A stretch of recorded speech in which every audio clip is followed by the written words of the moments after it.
Are you privileged? Most of us, perhaps understandably, recoil at the question, in part because we don't understand it or never thought about it.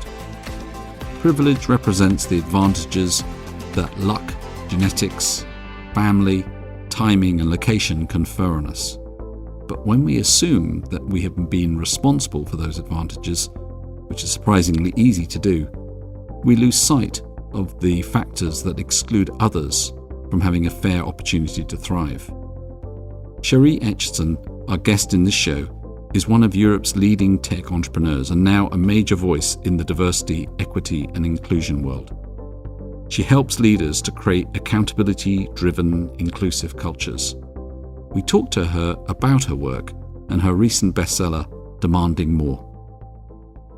Hi, folks. Welcome to The Evolving Leader. Scott Allender here, along with my friend and co-host, a man with character, integrity, and principles. Well, most of the time. Mr. John Gomes. How are you feeling today, John? I'm feeling diminished. No, I'm feeling really joyful, actually. I've had a great week. I'm feeling energized, looking forward to the weekend. I'm really looking forward to talking to our guest. I loved her book. And I'm feeling open to a question I know that she's going to ask us as well. So, and I particularly think she should ask it of you, Scott, in a very intensive, almost like X-ray type way. So we'll come to that later on. Now I'm feeling nervous and very unsettled, but also feeling excited about the weekend. It's been so rainy here, and now they say that the sun's coming out, so I'm excited for some summertime weekend fun, and also very eager to talk to our guest, because today we are joined by Sheree Atcheson. Sheree is a global diversity, equity, and inclusion leader, advisory board member at Women Who Code, and author of Demanding More, Why Diversity and Inclusion Aren't Happening and What You Can Do About It. Listed as one of the UK's most influential women in technology, Sheree is an international multi-award-winning diversity and inclusion leader who is a global change maker in pushing for equality and equity in every industry. Sheree, we're delighted that you are here. Welcome to The Evolving Leader. Thank you so much for having me and for that glowing intro. Well, you're doing something that is part of a critical, important movement, Sheree. So we're delighted that you're here, and so welcome to The Evolving Leader. Can we start by getting a quick tour of your own personal story and your career to date? Yeah, of course. So I'm Sheree, and I've been doing global diversity, equity, and inclusion leadership for almost a decade now. Certainly before it was, I guess, quite trendy. I feel like I've been doing it that long. I started my career as a software engineer. I have a computer science degree and was an engineer for a number of years.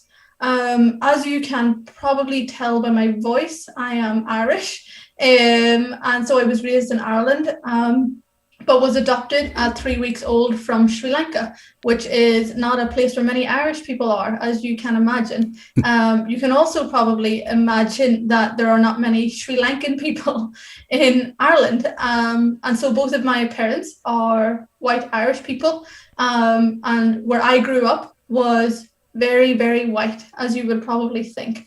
From the census data, Northern Ireland has about 2% of people that are Black, Asian, or minority ethnic backgrounds. Now that's Northern Ireland as a whole. Where I come from is, I always say, if there are traffic jams or reason why traffic is slow, it's because a farmer is moving his cows from one field to another.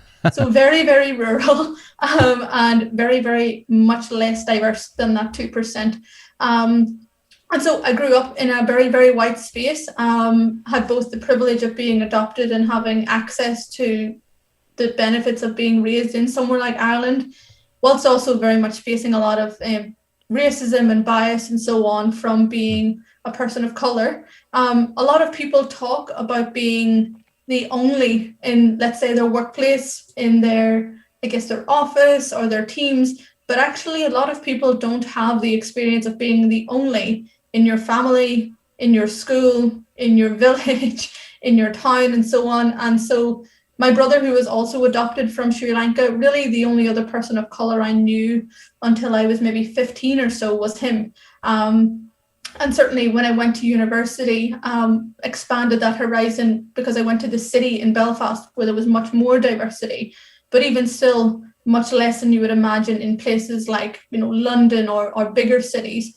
And so I became a software engineer because I was always very interested in the creation of things, of doing things that maybe hadn't been done before, or doing things that had been done, but in a better way. And so I did that for a number of years. But whilst I was doing that, it was very, very clear that there's a very unbalanced industry in technology. We know that it's very unbalanced when it comes to women, when it comes to people of color and women of color, and so on. And so I guess I wanted to do something as a 22-year-old graduate, which feels like quite a while ago now, so 7 or 8 years ago now.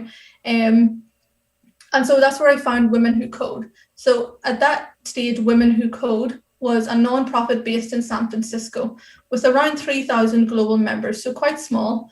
And what they did was they ran free monthly meetups in all of their locations to provide technical skill sets, to provide confidence building, and to bring together like-minded women. But they had no presence when it came to EMEA or the UK. Now, I was in Belfast at this stage, and so I was like, let me do that. Let me try and bring it over here. And so I branched it across to Belfast, then over to Bristol and London, Edinburgh, Dublin, and then different parts of EMEA. And so I led the expansion of that nonprofit for a number of years across those regions. I now sit as a board member, helping them from a strategic perspective. But I really built up a lot of remote teams doing that work, creating partnerships with small companies, big companies, and everything in between. And it got to the stage where I was doing both that and my software engineering career. And I was like, I have 2 jobs. Why am I doing 2 jobs when I don't need to? And also, I'm not a very good software engineer. There are much better software engineers out there, but there are actually not a lot of people who were doing the work that I was doing in that same data-driven way. So I made it my full-time job. And since then, I've held senior leadership roles at Deloitte, at Monzo Bank, which is a challenger bank here in the UK, at Peakon, which is a global experience platform that was just recently acquired by Workday. And I just started a new job about 5 weeks ago, press release due out really soon. I'm excited to hopefully be able to talk about it soon. But yeah, it's been a whirlwind. I write for Forbes really regularly on privilege, on creating inclusive technologies, I write for a whole host of other places. But I mean, for me, I guess my career, it's been a pretty big whirlwind. I'm in a very privileged position to do this work, but I also come from a background, I grew up on free school meals, which are like state provided benefits in the UK. My parents were working class and ended up both heavily disabled. So I guess when we talk about people breaking through a lot of barriers, I've broken through quite a lot of barriers. But it's a privilege to be able to do that still. And it's a privilege to be able to do this work, and certainly, to have a book published about the work that I do. It's been a whirlwind for sure. Would you mind sharing a little bit more about kind of the discrimination you faced growing up? Yeah, I mean, of course, I think people, but when you don't have that experience, it's very difficult for people to actually really understand the nuance of it. And people regularly will assume that when we talk about, racism and so on, we're talking about very violent, physically violent, for example, instances. And we are talking about that, but we're also talking about very nuanced instances too. So certainly, me and my brother, when you get past the stage of being the cute brown baby, and then you become like a teenager and you get older, and you face quite a lot of racism. Certainly we did growing up, where we would get called, different slurs. We would get called the N-word. We would get called different things outside of school. Certainly when you start to, I guess, become your own person, you face quite a lot of bullying, because when you're the only in an entire school, the only brown person or black person, the way you're treated is very, very different than everybody else, because you stand out no matter what you do. And when you're a teenager, probably one of the least things that you want to do is stand out, but you don't have a choice.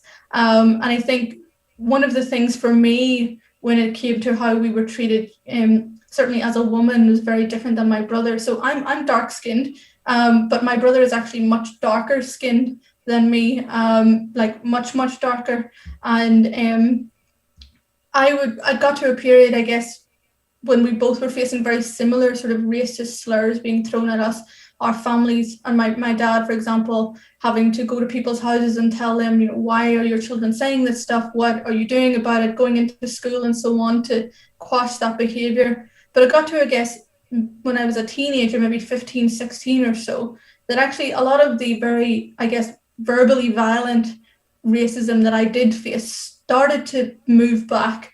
And I started to face a lot more sexism instead then. But my brothers still continued to face that very verbally violent and at times, you know, varying on physically violent racism.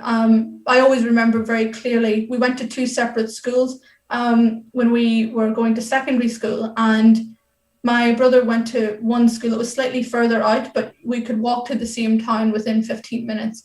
And he had to walk a longer way to the town because he used to pass another school where a group of people would regularly wait outside for him to walk past and shout stuff at him. And that's very scary when you're, you know, 14, 16, whatever it might be. It's scary at any age, but certainly as a child. And I guess for me, the nuance of even now the discrimination I face is very different, because it's a more privileged version, but it's more micro, it's smaller regular things. Like, I'm married to a white Irish man, and you know, people looking at us as if, what's going on there?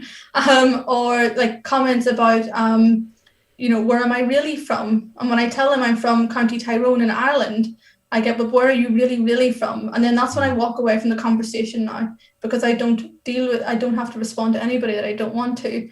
But even comments around, you know, the type of food that I would eat, people making the assumption that I eat like lots of Indian food. Well, one, I'm Irish. Two, yes, I do really like Indian food actually, but I'm also Sri Lankan. So there's a lot of assumptions being made about the things that happen. Even the assumption around what your personality should be like. People expect me, when they look at me, to be really docile because of the stereotypes against Asian women. And I'm very much the opposite of that now because of the career that I've had. But yeah, you take stock of those things quite a lot, and especially when you're in an interracial relationship, because the experience my husband has is very different to mine, despite the fact, you know, we come from very similar backgrounds. His home house and my home house are about a 10-minute drive away from each other back home in Ireland, but he's a 6'2" white Irish man, and so he doesn't have the same worries that I have. He has them now because he's married to me, but he doesn't have the same way of existing in the world, I think is the best way to put it. I think this point you're raising there about how the nuance has changed. It's like layers of an onion as you peel it back. So, you know, a lot of people might regard themselves as being, you know, take affront at the idea that they were prejudiced, racist, biased against people of color or gender and so on.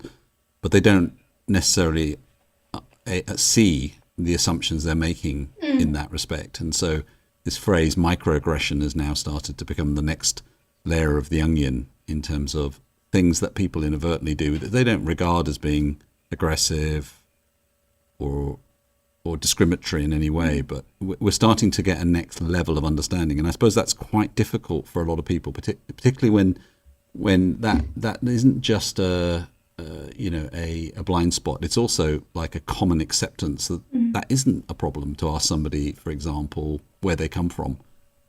But I think what you're doing here in this conversation, and other people who are, you know, kind of educating the world, is trying to help us empathize with what the experience of that feels like, how diminished one feels in a social setting when your very identity is being questioned in front of other people. Yeah, I mean, that's absolutely it. It's the consistent othering of someone. And, you know, we're on a podcast now, so people can't see what I look like. But actually, one of the things I get a lot is if I'm on a phone call, and if I was to like cover my video now, you wouldn't think that I look like how I look. And I talk about this a lot in the book because there is an element of privilege of that, because I have the anonymity of an accent like mine and a name like mine, because you can't tell that I would maybe not be a white Irish woman because my name is standard Irish name and my accent is a standard Irish accent. But there's a lot that people need to understand, that, you know, you don't have to be violently racist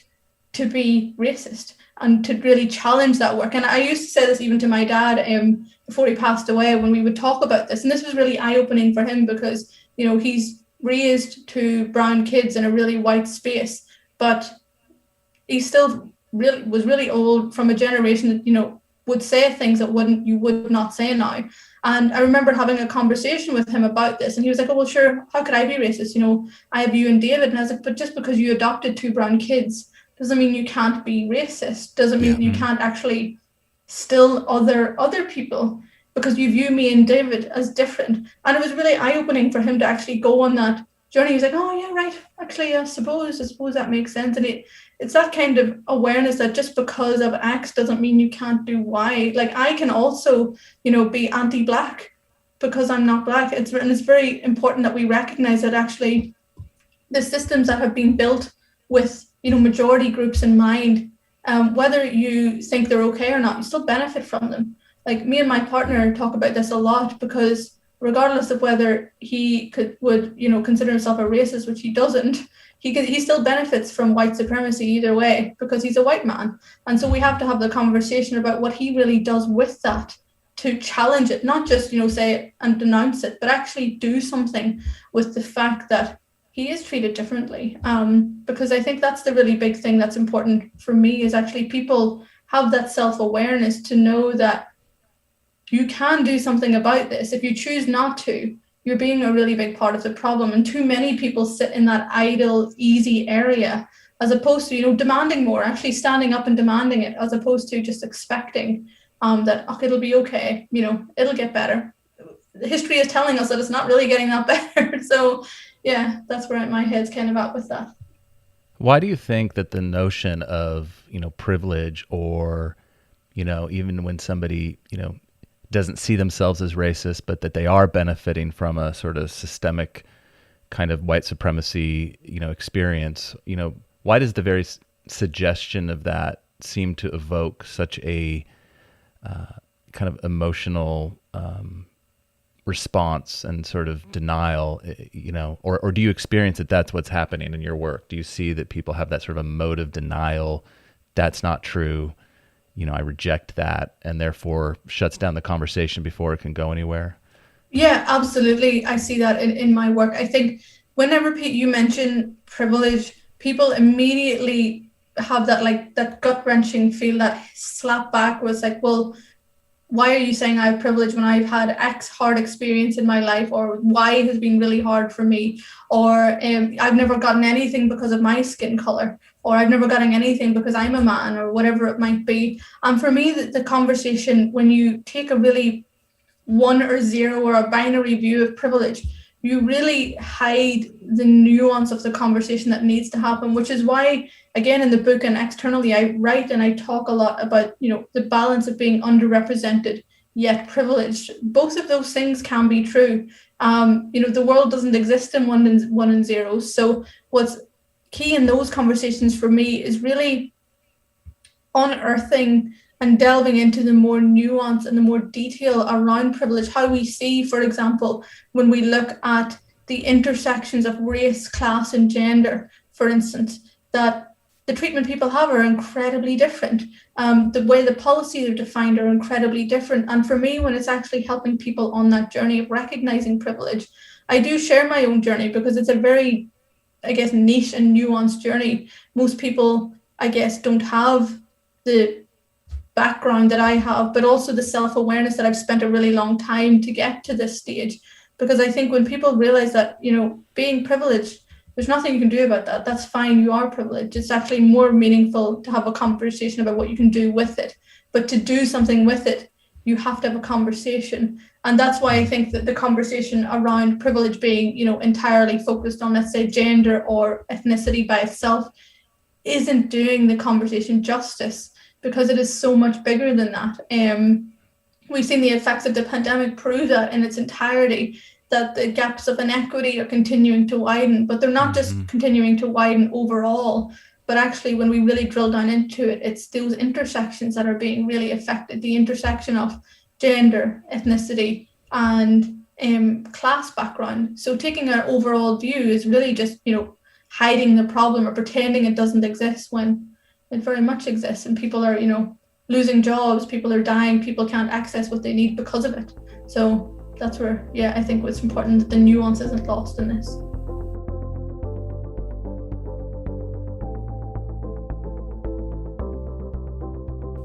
Let's turn to your book. Love the title, Demand More. It's both provocative and confrontational at the same time, and empowering. Can you tell us about the genesis of the book and what your aim is with it? Yeah, I mean, the reason why I wrote Demanding More, and I'll be honest, I didn't plan on writing a book at this stage in my career. I planned on writing maybe a book later, but my publisher reached out to me, and they'd been following my work externally for quite a bit and had said, we'd love if you would expand on this. You talk a lot about privilege, you talk a lot about inclusive technologies and inclusive systems. Do you want to write a book on it? And I batted the idea around a lot because I didn't say yes right away, because I really wanted to think about, what can I add to the conversation? What do I want people to take away? And one of the first things for me was really quite a lot of books on this topic are not accessible to everyone, regardless of whether they're in business or not. And as someone I was the first person in the entire Atcheson family to go to university. I'm the first of many in my family to do a lot of different things. I wanted it to be a book that if my dad was to pick it up, he could easily get something from it. That it wasn't just for those that were privileged enough to be already in business, because that is a privilege, regardless of what level you are in business. Being there in the first place, having that seat at all is a privilege. And I really wanted it to be something that broke down, complex topics in an accessible way, in a way that people could really maybe sit down, take a hard look at themselves and resonate with something. Even if they didn't get the entire thing, there was still bits and pieces that really helped them on that journey. And for me, with Demanding More, it's really, I guess, it's both my personal experience, it's got a lot of theory, and it's got a lot of practical advice. And the practical advice piece is something that I think is really key, because what I wanted people to be able to take away was, okay, you've had a hard look at yourself, you've spent some time going on that journey, but what's next? And all too often the what's next is left up to people's own devices, and you don't know what you don't know, and that's a really big problem in general. But again, if you have something to share and you're able to help people on that journey, I think it can be really, really impactful. And it's why when I wrote it, that I really wanted to write it for anybody, regardless of where they were at in the business, whether they had a business, they didn't, whatever stage of life they were in, whether they had higher education or not. None of that was relevant to me.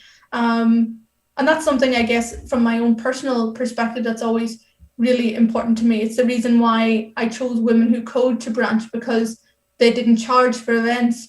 And that was really key for me, because not everybody can afford XYZ.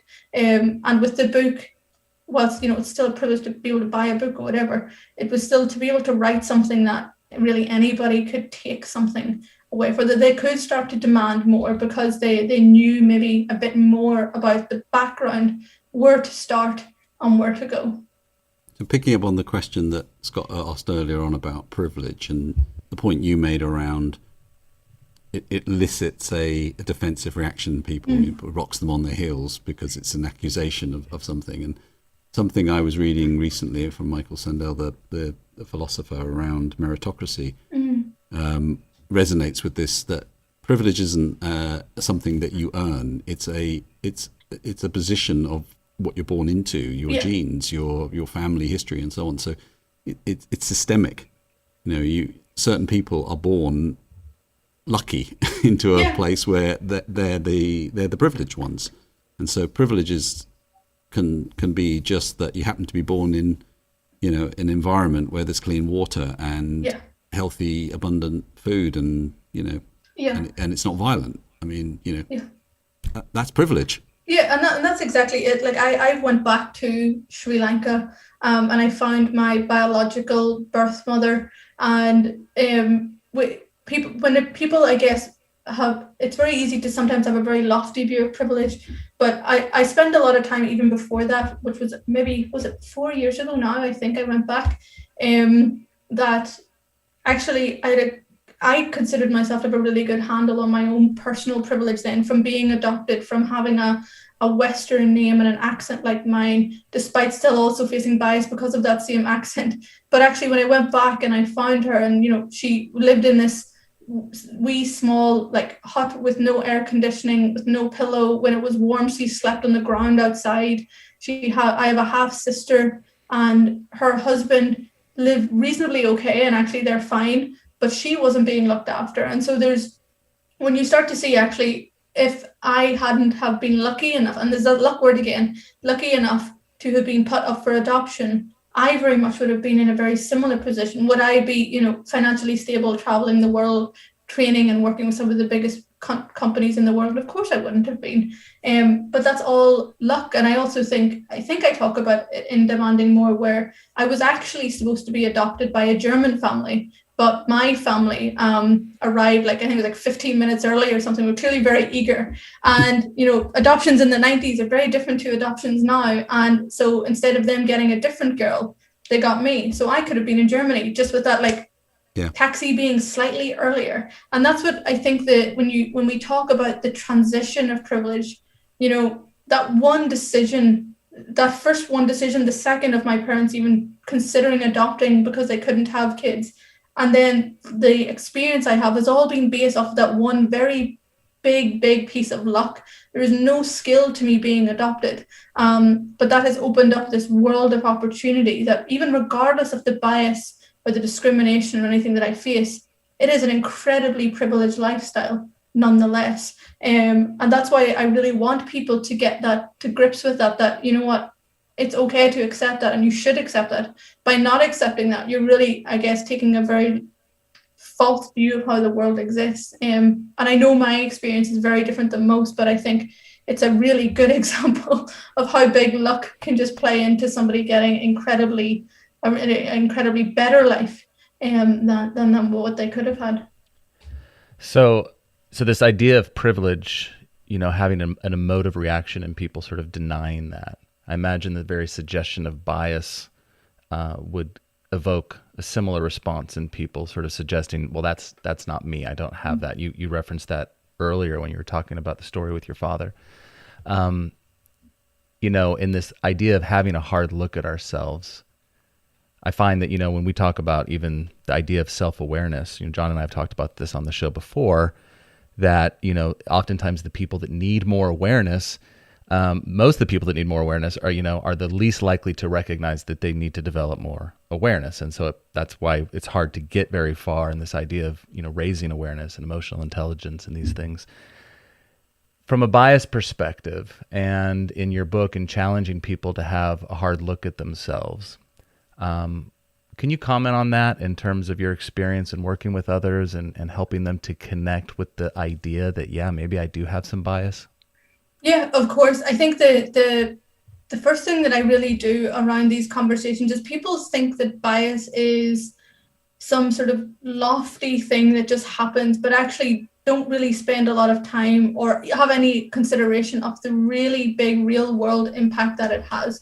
And that's why in the book, for example, I spend quite a lot of time really sharing around how the bias against different groups of people has directly impacted policy creation, process creation in business, the access to senior leadership in business, and so on. But actually, what I think is really key in those conversations is the understanding that personal actions, no matter how small they are, have a knock-on effect. And now, people will disregard that. And so what I tend to do, and why my work is incredibly data-driven in businesses, is that I actively, I guess, survey and monitor how people from all different backgrounds are feeling under certain leaders. So really getting a pulse of, what do, for example, women of color feel like around belonging or non-discrimination versus white women? What about people in the UK versus US? What about this? What about that? To actually have some sort of data point to talk about, well, maybe you think that your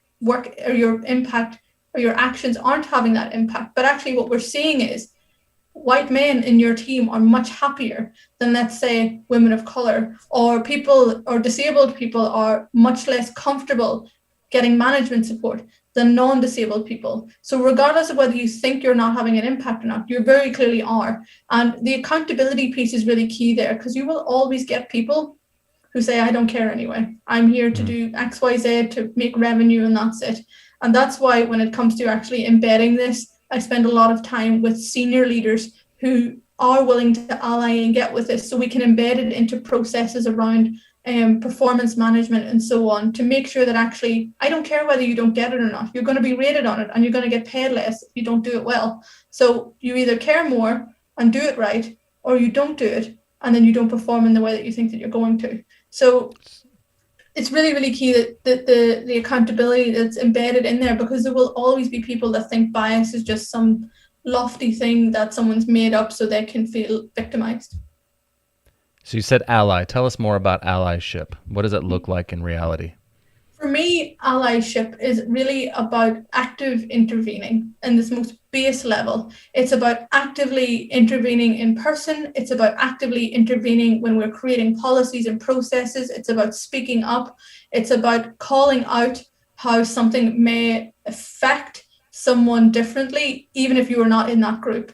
And for me, with allyship, the really key part here is that we recognize that there are actions that we must do, but there are also actions at a systemic level in companies and societies and so on that we must do as well. So it's not just an individual thing, but actually, how do we hold to account, for example, our peer groups? How do we continue to actually embed allyship into processes around sponsorship, around amending what actually we define as successful and failure? Because more often than not, that's incredibly biased. And a big part of the book, when I talk about allyship, is really about actually what does work and what doesn't work. What is performative allyship, which is really when it's more about you than what you're actually trying to help. It's more about, well, look at me, I'm doing something really great.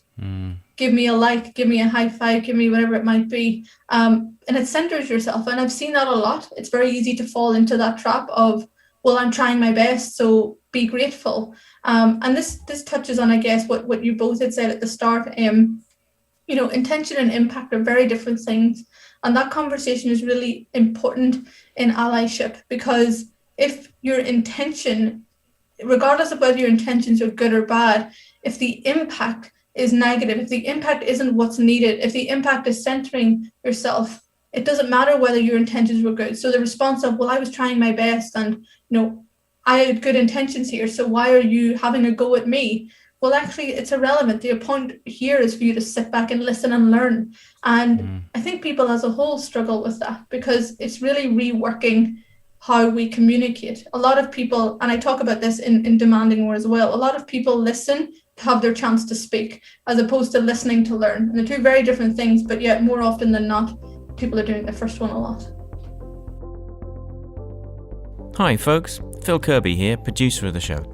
If you're enjoying The Evolving Leader and would like to stay connected with us between episodes, follow us on Twitter at evolving_leader.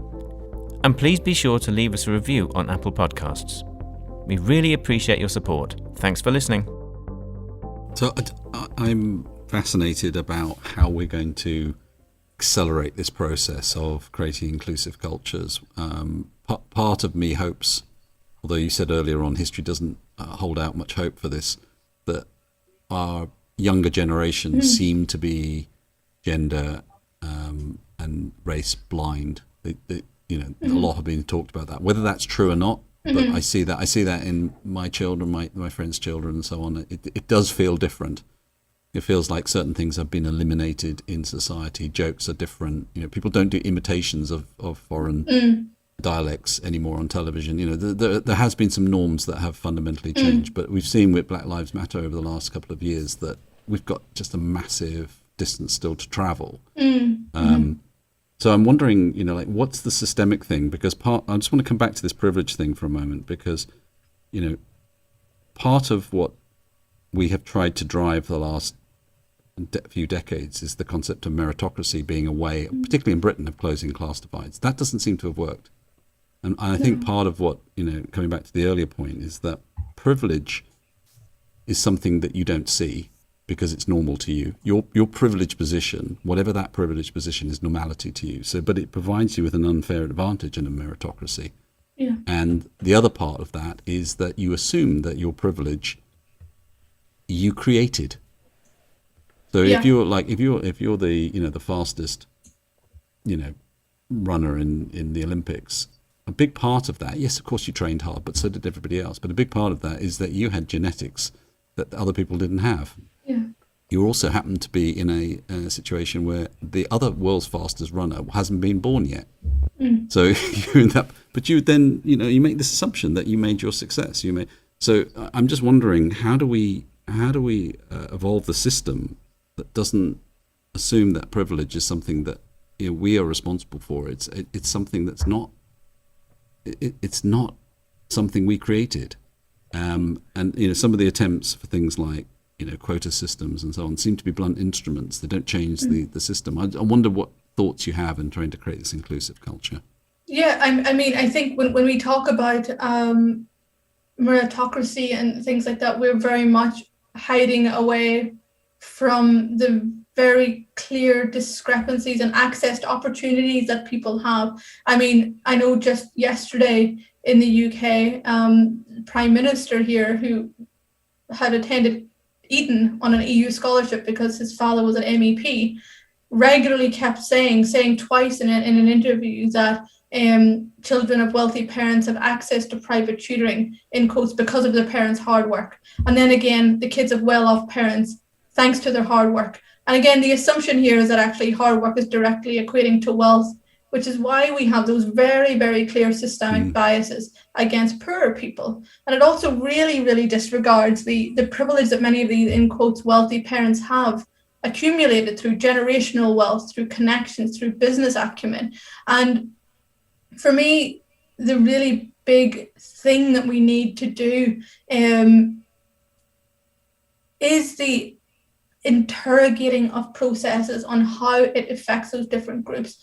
Many organizations do not capture any data on who applies to their roles, who is in their promotion ranks, who is in their business, and so on. And there are different legal ramifications or legal laws and so on in different countries, certainly around Europe, of what you can and can't do. However, many organizations that can do it are not doing it. So what we're finding out is actually people are being able to take a vague view of, well, we don't know if it's not working, but you don't know because you're not trying to find out.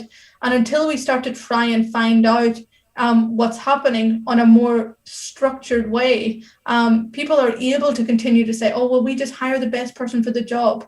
We just promote all the best people. They just all happen to be men who went to Oxbridge. And that's what's really key here, that we have those new data-driven conversations to hold people to account. I also think that people need to get used to the fact that as we go on this journey, that means that there are certain people in your business that will be let go, because you cannot think that if there are people that certainly in leadership positions and so on that are directly pushing against, let's say, the inclusion commitment or the diversity and inclusion commitment that your business makes, that means that they're an appropriate fit for a business, especially when they're in decision making. And too many people and too many organizations want to try and toe the line of, we care about this, but we don't care enough to make a difficult decision. You have to make those difficult decisions for the impact that you're talking about. I also think that actually, the younger generation, there is some progress, but I really don't want people to be colorblind. I want people to really understand and respect that there are all different races and ethnicities and the nuance of that, because when we're colorblind, we're pretending that actually everybody's treated the same. Nobody is treated the same. And to really change that, we have to have our next generation aware of that. And I do believe that because of, I guess, the more open conversations we have, because more people that care about this are having children through whatever means that may be, and are raising kids with these things in mind, that a good portion of the next generation care about this and are growing up caring about this. And I really hope that continues to translate into change as we all, get older and everything else too. Yeah. That's a really good challenge to me, actually, in terms of thinking. And it's an assumption that, we're making progress, and a mixture of kind of not really thinking about it hard enough, and making some assumptions about the fact that we are making a form of irreversible progress, when in fact actually what we are seeing is a contextual change, where things that are fundamentally not changing just look different because of the circumstances. So I just want to come back to this point at the beginning. You said, taking a hard look at ourselves. Yeah. So Scott and I, two white guys, although actually, full disclosure, I'm half Indian and half Irish. So even though I don't look it, what would you say, to somebody like us in terms of what does that looking hard at yourself entail? What should we be doing? For me, looking hard at yourself means spending time really delving into your experience in the world, not just in business, but actually how do you exist in the world, and how is the world facilitated for you to exist? And that's the really big part here, is actually some of us have it easier than others because the world was made with them in mind. Now, for us to really change that, we have to understand why that was done, because of exclusion and discriminatory practices and so on. But what can we do about it? And what I want people, when they take a hard look at themselves, is to go on that journey where maybe it is upsetting for you a bit. Maybe it is kind of difficult at points, because it really means that you have to recognize that whilst it may have been hard for you, it could have been harder.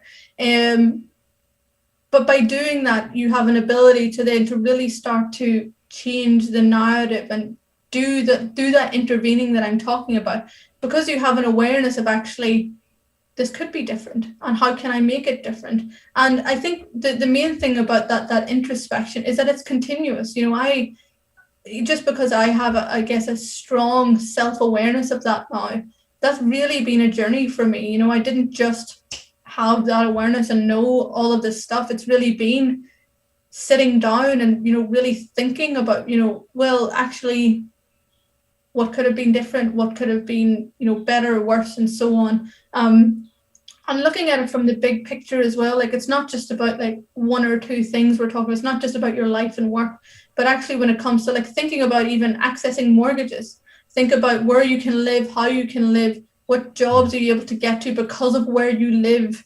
When you think about your formative years of where you're raised, and certainly in Northern Ireland, it's a very different conversation as well, because of the war that happened and because of the huge divide between two religions that are almost very identical in the grand scheme of things. But actually that has very much shaped around access to opportunity in Northern Ireland, because of then where you're distributed, where you live, where that has previously been a poor area is still a poor area because of those access to opportunities. And that recognition and that going on that educational journey, I think, can be really insightful. I also think what's a key part of that is having those conversations with like friends that you can trust and your family and so on. Because we all don't exist just by ourselves for the most part. We maybe have friends, we maybe have a partner, maybe we have kids, maybe we have family that's around us. And going on that journey together sometimes is easier than going on it by yourself. But I think it's an incredibly worthwhile one. I also would ask people to not be put off by how long maybe it feels like it's taking them, because it's a continuous process. Like I was sitting talking to my partner yesterday, even just because the life that we have now, having just bought our first home entirely by ourselves with our own money that we've saved up for a deposit and everything else, is not something that like a lot of people do. We see a lot of stories about people that have generational wealth that makes this easier and everything else, but still we have been able to be in a position where we have two jobs that are very well paid to do this, and we've been able to do this because of XYZ. So it's that recognition that even though we come from poorer backgrounds, we don't have that background anymore. That's not our lives anymore because we have done those things. So it's a continuous process. Like I am one of the things in the book, in the privilege section, is the privilege walk, where it's about people stepping forward and back depending on their answer, and it gives you a score at the end. Now it's not, all of the things you would consider. It's like 50 something questions, but it's to open that conversation. And when I run that in groups, what we really find is that you get a scattergraph of people with a lot of different perspectives that people wouldn't consider. Oh, I know when I did that exercise myself a number of years ago, my score was much lower than what it is now. And I imagine in 5 years, even 10 years, it'll be much higher than it is now too. So it's really about that awareness that, life changes, your experience in life changes, and so does everybody else's. So let's remember that it doesn't just evolve around us singularly. That is so helpful. I love this idea of demanding more, starting with demanding more of ourselves by taking a hard look at ourselves, getting honest with what we see and what we've experienced and the privilege that we've had. For those listening who say, yeah, I'm gonna do that more intentionally, but I also want to get involved on influencing more positive change where I'm at, like in my organization, in my community. What advice might you give that person?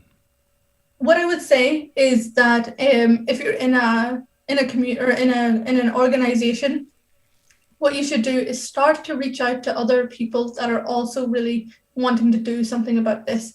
It can be very lonely to try and do it by yourself, but you can also be very sure that you're not the only person thinking about this. Coming together, collecting and collating efforts and passion is much more effective for yourself and for the wider piece than going it alone. The second thing I would say is to think about the ways that you can personally start to speak up. Maybe you're not in a position of leadership that you can do that in work, but maybe you're at home and you can do that. Or maybe you have friends that you can talk to about this. Maybe you have some connections to people that aren't just yourself, so you can start to actually influence wider. And whenever you're influencing wider, the third thing is continue or start to read about this, start to embed yourself with education on this, and continue to read about it, continue to get those different perspectives. Because otherwise what you'll tend to find is that you'll only really care about the things that directly impact you, which actually just creates more exclusionary inclusion. And what we really need to do is push that boundary, see things wider than just ourselves, and remember that, the world doesn't exist in an echo chamber, so neither should we. That's a really important, because I think the more passionate people are about something, the more they risk pushing others away. And obviously they're doing it because they need to desperately change the dialogue and so on. But they're in that, it's kind of counter to the whole inclusionary process that you're trying to encourage. And that's really difficult, isn't it? That's very difficult to hold the tension between those two things. Yeah, I think passion definitely is important in this. I think what's also key with passion is just remembering that there's a skill set to diversity and inclusion work as well. And the two things are not the same. And when it comes to really honing that passion, it's just to really remember that inclusion for you is not the same as everybody. So it's for example, if we're talking about gender inclusion, if you only care about white women, you're completely ignoring the intersection of disability, of race, of class, of sexual orientation, and everything else. And so that's why to make sure that your passion is actually useful, widen those horizons, keep pushing those out, because what we don't need is just more people who are just only trying to look after themselves. It's just too big for that. Yeah. You've got so many kind of thought processes and tools and so on that you have developed to help hold yourself accountable to the things that you believe in, because it's easy to default into reactivity, particularly when emotions start to overwhelm the situation. Can you give our listeners some advice about how you set your intent around this? So when you're in a situation, particularly when you're met with some, a situation which you haven't encountered before, or you feel self-conscious around it, how do you set your intent so that you do the greatest good in that situation? So I think that the first thing is take a step back. So more often than not, people as a whole will rush to try and make a decision, do something quickly, but actually taking a step back to reassess all of the things that are going on, as opposed to just a very small vertical, can really, really help with setting intent and meeting that intention. I always describe my job as really my role is to put friction into processes of decision making, because friction slows people down. And when you slow people down, you stop them making decisions based on assumption and bias. And with intention, I think one of the things you've mentioned is, I guess, people can feel overwhelmed. What I would say to people is that you can't change everything overnight, and nor should you try to. What you should do is consider, if you're really starting out on this, like consider one or two smaller things that you can really commit to. Is it reading more about this? Is it talking about this in your circle? Is it, reaching out to people within work and starting to kick off a council or a think tank around this? Is it reaching out to your leaders in work to hire someone like me to help do this? I'm considering actually, if I can do those 1 to 2 things really well in like 1 to 2 months or something, then start to move forward, start to consider those successes because they are. But I think one of the things people try firstly is to go so big and so wild that they then get so overwhelmed and feel bad that they can't meet the goals they tried to do because they started at something that, it's unattainable until you do the other smaller things. So I always suggest to people is, start small, start together with people, and then move forward. Again, that collaboration and community piece can be really impactful. Well, I feel personally challenged, so thank you, honestly. And I feel inspired. I feel a bit of hope. I feel a bit of sadness around some of it too, if I'm honest. I'm feeling a lot, and I really want to do the hard work of looking at myself in this as well. So I do sincerely appreciate you and having you come on. Where can people find your book? So Demanding More is available everywhere. It's at all major outlets. You can get it on Amazon if you want to. You can get it direct. You can get it at Barnes & Noble, everywhere and anywhere. If you Google Demanding More, you will find it wherever you want. And on social media, where can people find you? Yep, so you can get me on Twitter at Nirashika, and I'm on LinkedIn at my name, and my Instagram the same. If you want to contact me, you can get me through my website, which is shereeatcheson.com. Yeah, and I thoroughly recommend the book. I found it challenging in a very positive way, and I thought the diagnostic was incredibly helpful. Good. Well, you got to leave a rating and a review that says that now and then. I was waiting to talk to you because obviously, got to make sure that there's coherence that it between. Matches, of course. No, that's been wonderful, and Sheree, I think what you're doing, your story is inspiring. It's something that the world needs more of. You need more followers in this, and you are definitely an evolving leader. So we're very proud to have spent some time with you, and we're just a little bit more privileged as a result. So thank you very much for having me. It's been great. Thank you. Thank you. Thank you. Okay, so be sure to pick up a copy of Demanding More today, and until next time, remember, the world is evolving. Are you?